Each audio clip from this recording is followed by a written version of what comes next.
आखिर शिवलिंग की उत्पत्ति कैसे हुई? आइए जानते हैं इस वीडियो में।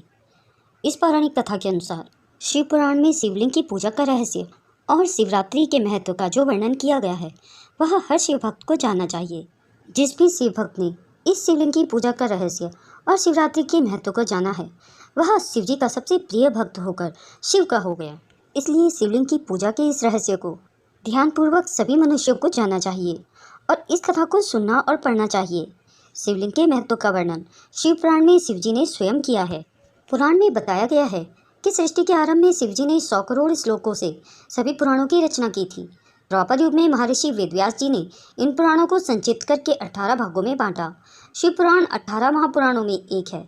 शिव पुराण में 7 संहिता हैं और कुल 24,000 श्लोक में शिवजी की कथा, पूजा की विधि, शिवलिंग की पूजा का रहस्य समाहित है। पुराण में बताया गया है कि सृष्टि के आरंभ में शिवजी ने 100 करोड़ श्लोकों से सभी पुराणों की रचना की थी।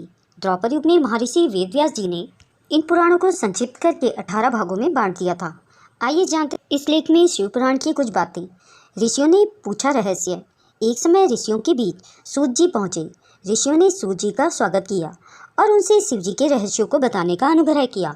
सूत जी ने ऋषियों से पूछा कि सभी देवी देवताओं की मूर्तियों की पूजा होती है, लेकिन लिंग रूप में केवल शिव जी की ही पूजा होती है। इसके पीछे का क्या रहस्य है? सगुण और निर्गुण दोनों रूपों में पूजा। ऋषियों की ये बात सुनकर सूत जी ने कहा कि इसका उत्तर तो खुद शिव जी के अलावा और कोई नहीं दे सकता, लेकिन जैसा कि मुझे मेरे गुरु व्यास जी को भगवान शिव ने बताया था और मुझे गुरु व्यास जी ने कहा था, वह सब उसी प्रकार से मैं तुम सबको बताता हूँ।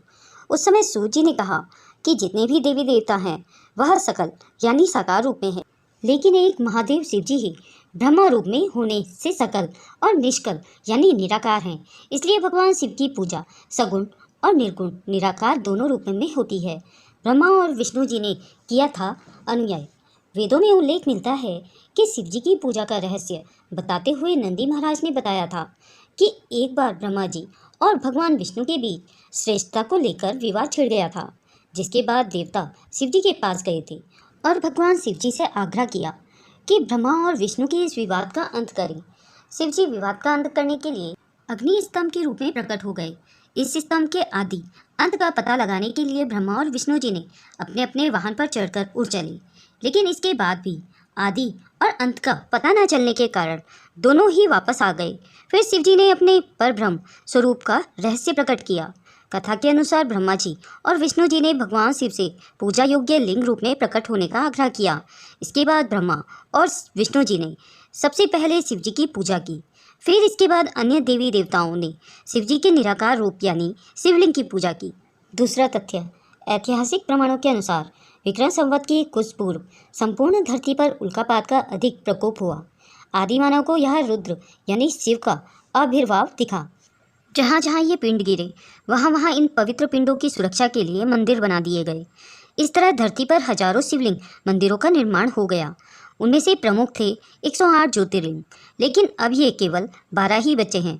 शिव पुराण के अनुसार उस समय आकाश से ज्योतिपिंड पृथ्वी पर गिरे और उनसे थोड़ी देर के लिए प्रकाश फैल गया। इस तरह के अनेक उल्कापिंड आकाश से धरती पर गिरे थे।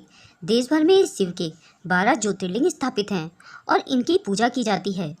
मान्यता है कि शिवलिंग की पूजा समस्त ब्रह्मांड की पूजा के बराबर मानी जाती है, क्योंकि शिव ही समस्त जगत के मूल हैं। शिवलिंग के शाब्दिक अर्थ की बात की जाए तो शिव का अर्थ है परम कल्याणकारी और लिंग का अर्थ होता है सृजन। लिंग का अर्थ संस्कृत में चिन्ह का प्रतीक होता है। इस तरह शिवलिंग का अर्थ हुआ शिव का प्रतीक। भगवान शिव को देव आदिदेव भी कहा जाता है, जिसका मतलब है कि कोई रूप न होना। भगवान शिव अनंत काल और सृजन के प्रतीक हैं। भगवान शिव प्रतीक हैं आत्मा की, जिसके विलय के बाद इंसान पर ब्रह्मा को प्राप्त कर लेता है। इसका तीसरा तथ्य है, प्राचीन भारत ही नहीं संपूर्ण पृथ्वी पर मूर्ति पूजा का प्रचलन था। इसी के बीच ऐसे लोगों का भी समूह था जो कि मूर्ति पूजा पर विश्वास नहीं रखते थे। उन्होंने ही ईश्वर के निराकार स्वरूप की कल्पना करके शिवलिंग की पूजा का प्रचलन प्रारंभ किया, क्योंकि शिवलिंग को ईश्वर का निराकार ज्योतिष स्वरूप भी माना जाता है। शिवलिंग पूजा के बाद धीरे धीरे नाग और यक्षों की पूजा का प्रचलन हिंदू जैन धर्म में बढ़ने लगा।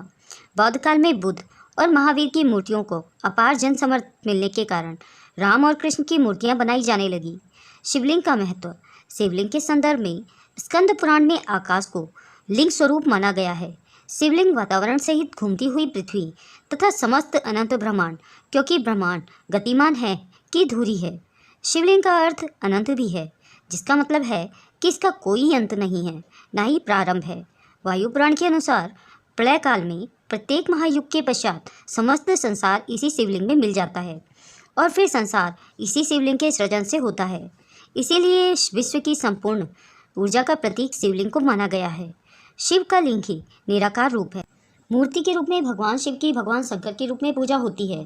शिवलिंग का इतिहास कई हजार वर्षों पुराना है। आदिकाल से शिवलिंग की पूजा प्रचलित है। सभी देवी देवता में शिव ही एकमात्र भगवान है जिनके लिंग स्वरूप की आराधना की जाती है।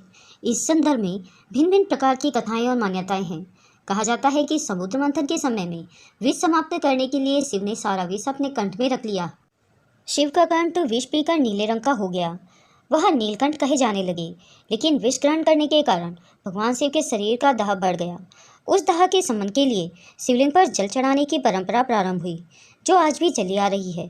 शिवलिंग को भगवान शिव का प्रतीक मानकर पूजा जाता है। इसकी पूजा विधि विधान से की जाती है।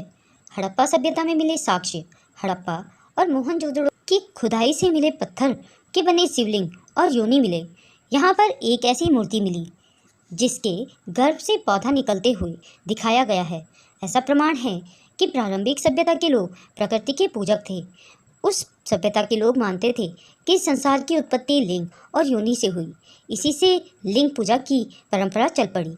शिवलिंग बताता है कि इस संसार में केवल पुरुष और केवल प्रकृति यानी स्त्री का सर्वस्व है।